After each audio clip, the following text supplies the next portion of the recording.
नमस्कार, मी Rajratna Jondhale. Top news मराठीमध्ये आपलं स्वागत. एक नजर स्पीड न्यूजवर.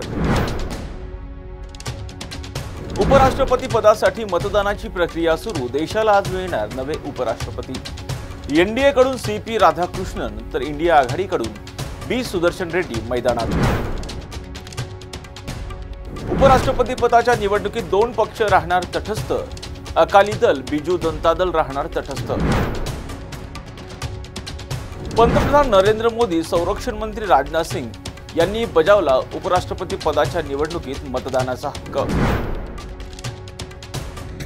आयुष कोमकर हत्या प्रकरण. टोळी प्रमुख बंडू आंदेकरसह 6 जणांना परराज्यातून अटक. सूत्रधार कृष्णासह शिवम शिवराज आंदेकर यांचा शोध सुरू. पुणे महापालिकेच्या प्रारूप प्रभाग रचनेवरील हरकतींवर सुनावणीची तारीख ठरली.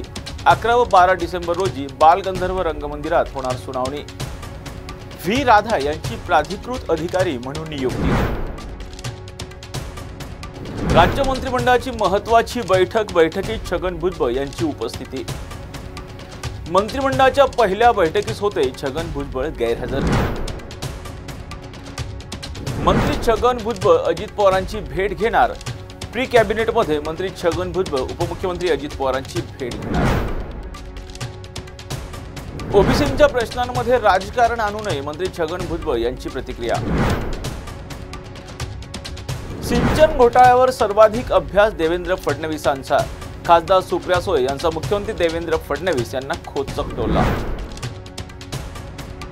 उपराष्ट्रपती पदाच्या निवडणुकीत एनडीएचा उमेदवार विजयी होणार. महसूल मंत्री चंद्रशेखर बावनकुळे यांचा विश्वास. काहींना वाटलं राख होतीये, पण मी भरारी घेतली. अनेक कठीण आव्हानांना पुढे गेलो. मुख्यमंत्री देवेंद्र फडणवीस यांची प्रतिक्रिया. दिल्लीत शरद पवारांच्या खासदारांची महत्त्वाची बैठक. शरद पवारांच्या उपस्थितीत खासदारांची महत्त्वाची बैठक. नमो शेतकरी योजनेचा हप्ता शेतकऱ्यांच्या खात्यात जमा. मुख्यमंत्री देवेंद्र फडणवीस यांची माहिती.